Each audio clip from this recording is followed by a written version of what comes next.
एक और अहम खबर है, भारत ने आबी जहरियत का आगाज कर दिया। बगैर इत्तला दिए मुजफ्फराबाद के इलाके हटिया बाला में दरियाए झेलम में पानी छोड़ दिया। मुजफ्फराबाद इंतजामिया ने आबी इमरजेंसी नाफिज कर दी। मकबूजा कश्मीर के जिले अनंतनाग से निकलकर उड़ी से चकोटी में दाखिल होने वाले दरियाए झेलम में अचानक शदीद तुगयानी आ गई और दरिया की सतह बुलंद हो गई, जिससे लोगों में खौफ व हिरास फैल गया। दरिया के किनारे बस्तियों में मसाजिद में ऐलानात शुरू कर दिए गए। मिलिटारी अटैक करार आगे प्रधानमंत्री मोदी পাকিস্তানকে তছনছ করতে শুরু করে দিয়েছে। যে মুহূর্তে গোটা দেশ আর পাকিস্তান এই নিয়ে ব্যস্ত ছিল যে ভারত কোন ধরনের অ্যাটাক করবে, ঠিক সেই মুহূর্তেই আচমকাই কোনো কিছু না বলে ভারত সরকার কাশ্মীরের নদীর বাঁধ খুলে দিয়েছে। এবং খবর দেখেন, গোটা পিওকে জুড়ে মেনলি মুজাফফরবাদে এমার্জেন্সি পরিস্থিতি তৈরি হয়েছে।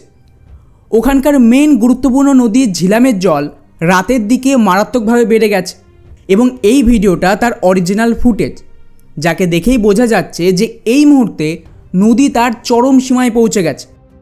আর গোটা পিওকের সেই সমস্ত শহর আর গ্রাম যেগুলো এই নদীর আশেপাশে রয়েছে, সেখানে কিন্তু ভয়ানক পরিস্থিতি তৈরি হয়েছে বন্যার জন্য।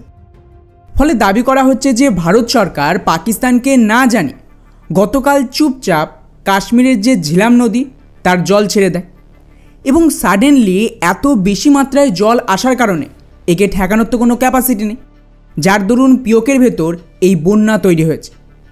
এই ভিডিও ফুটেজটা দেখুন, যেটা এগেন এক পাকিস্তানি পাবলিশ করেছে, যার দাবি অনুযায়ী এই মুহূর্তে এমার্জেন্সি ঘোষণার পর পিওকের ভেতর এই নদীর জল লাগাতার বেড়েই চলেছে। আর বাধ্য হয়ে ওখানকার লোকাল অফিসিয়ালরা একটা অপারেশন লঞ্চ করেছে, যাতে যত তাড়াতাড়ি সম্ভব সমস্ত গ্রামকে খালি করানো যায়। আর যেমনটা আপনারা ভিডিওতেও দেখতে পাচ্ছেন, ওখানে এখন বোট রেডি করা হচ্ছে এবং এটাকে নিয়েই পাকিস্তান কি করবে এখন আর বুঝে উঠতে না পেরে ভারতের বিরুদ্ধে অভিযোগ করছে যে ভারত নাকি ওয়াটার টেররিজম করছে। কারণ ডেফিনেটলি কিছু ভিডিও আসতে শুরু করে দিয়েছে যেখানে পাকিস্তানের দখলে থাকা এই কাশ্মীরে গাড়ি পর্যন্ত ডুবে যাবে এমন পরিস্থিতি তৈরি হচ্ছে এই জল ছাড়ার কারণে। ফলে সবাই এখন এখান থেকে পালানোর চেষ্টা করছে।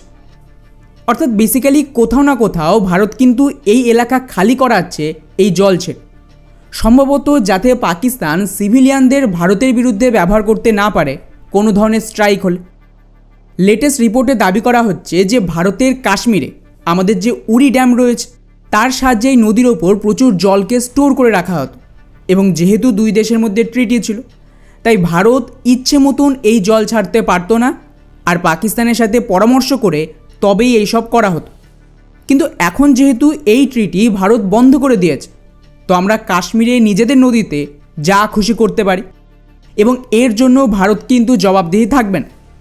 যদিও এই পুরো ঘটনাকে নিয়ে ভারত সরকার অবশ্য মুখ খোলেনি, কিন্তু কিছু রিপোর্টে দাবি করছে এখানে নাকি জম্মুর কাছে গতকাল বৃষ্টি হয়েছে আর এই বৃষ্টির জন্যই ভারত বাধ্য হয়ে জল ছেড়েছে।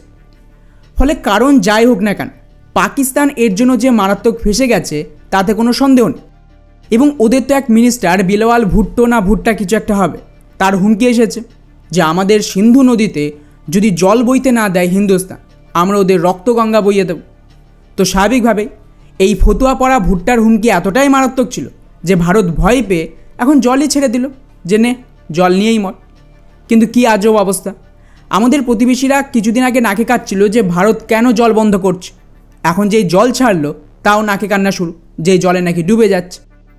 কিন্তু এখানে যাই হোক, একটা ইন্টারেস্টিং ব্যাপার আমি খেয়াল করলাম, ভারতের এই অ্যাকশান অ্যাকচুয়ালি গ্রিসের খ্রিস্টান, ইসরায়েলি ইহুদি সহ আমেরিকার ব্রিটেনের যে সমস্ত ন্যাশনালিস্ট খ্রিস্টান রয়েছে তারা ব্যাপক সাপোর্ট দিচ্ছে আর পাকিস্তানকেই ট্রোল করছে।